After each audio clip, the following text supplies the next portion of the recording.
welcome back to the Evermore YouTube channel. It's Chris back with a rumour has it video, a bit of a going, gone video really, as we're not talking about players coming into the football club for a change. No, we're talking about players going out. Obviously, we've already lost Alan St-Maximin to Saudi Arabia, but there is what you would call, no disrespect to them, maybe some of the dead wood being trimmed behind the scenes at Newcastle United.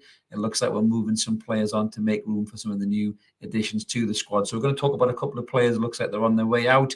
One, I think, has been a great servant to the club. Another one maybe hasn't really hit the heights. But we're going to get stuck into that in a minute. Just before we do, a little reminder, if you're new to the channel, you just chatting us out for the first time, hello to you. Click that button, why not subscribe, hang around a bit longer. We've got loads of pop-up videos just like the one you're about to watch, as well as a live show every Monday at 10 p.m, 10 a.m. I'll be at work, 10 p.m. with me and Mark. We'll call What's Going On. It's always a good crack, so make sure you join that one if you are subscribing. And we're going to get stuck right in. So who we're talking about? Yes, there's a couple of players being linked to the exit door. And the first one I'm going to talk about is a goalkeeper. Now, funny enough, we have loads of goalkeepers at the minute. Decent goalkeepers too, to be honest with you.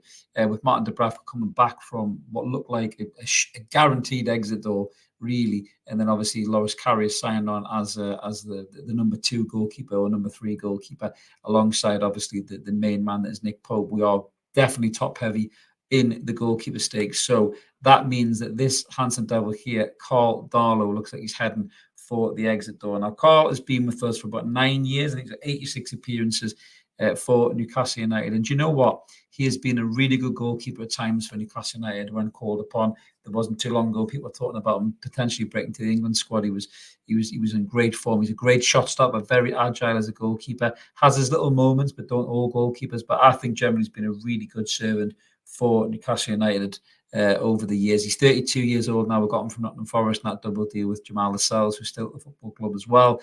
And there's been loads of teams linked to him. It looked at one point like he was going to be heading off to Bournemouth. That seemed to be what was going on there, really. But that move collapsed, and it looks like he's heading to massive football club as well in Leeds United.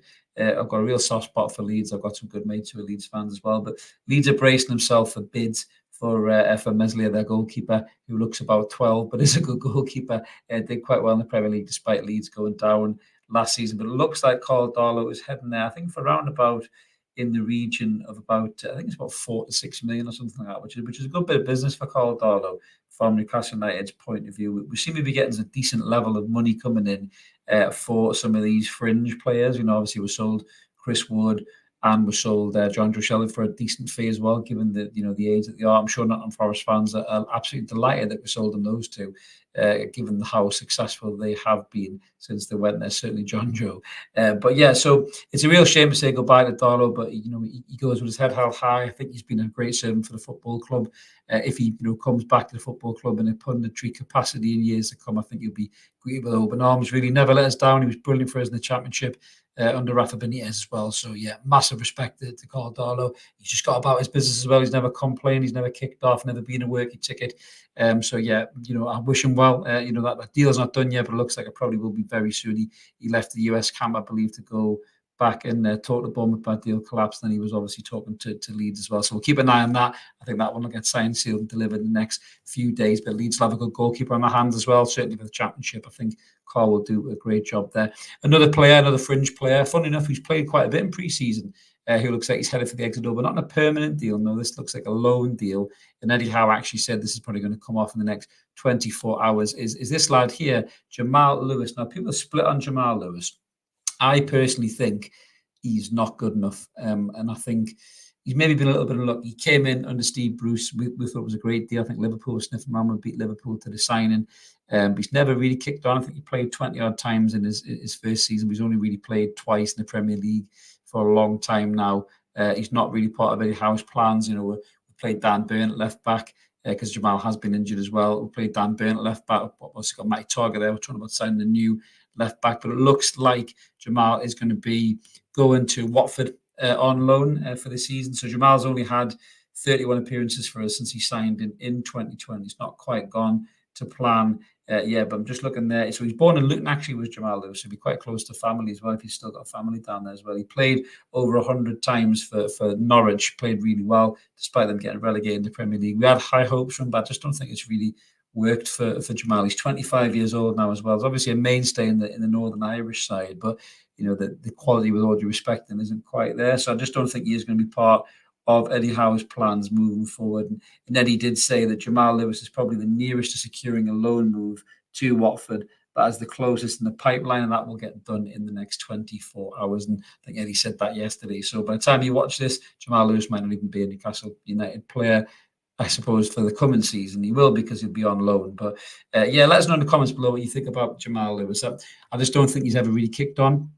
I kind of wanted us to sign Max Aarons over the two of them. But again, he stayed at Norwich, and people talk about Barcelona after him and all that kind of stuff. But he played really well for England in the tournament, just gone there. Anthony Gordon won player of the tournament for. So you never know, there might still be a player in there to look at. Yeah, but I think at 25 years old, I think we need to move on and wish Jamal Lewis well at Watford. Loads of links to Lewis Hall. I really hope they come back. Obviously, Newcastle United playing Chelsea in the Premier League tournament over in America, so it'll be interesting to see if Hall plays. Maybe that's something that Eddie Howe and Dan Ashworth can have a chat with him after the game, possibly, and maybe get something sewn up once Jamal Lewis is off the books in terms of a Newcastle United player in the squad this year. But yeah, there'll be loads of other moves. I think now Maxi's moved on to Saudi Arabia. I think that the doors will be open for us to secure these defensive targets. We're already being linked still to the Monaco defender Dizazi, who can play centre half or right back. And then if we do end up getting a player like Lewis Hall or something like that in on a loan with an option to buy, we've got left back covered too. But we definitely need two covers in that area. I think a cover for Fabian Schär. Jamal Lascelles did well against Aston Villa, but I still don't think he's the answer long term. I think we need a decent right-footed centre half to cover Fabian Schär. Definitely need a left back, in my opinion. Centre forward, that might not happen.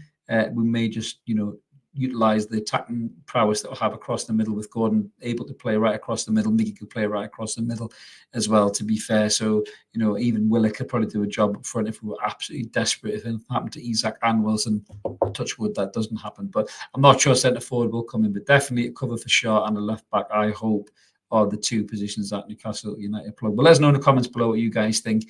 We always like to hear from what the kind of channel to ignore people. If you take the time to make a comment, we'll take the time to try and reply to you as well. As I mentioned at the start, if you haven't already, please subscribe, click like on the video, help the channel grow. We'll be back with some more Newcastle United crack soon enough. Have a cracking evening, everybody. We'll see you later. Cheers, bye.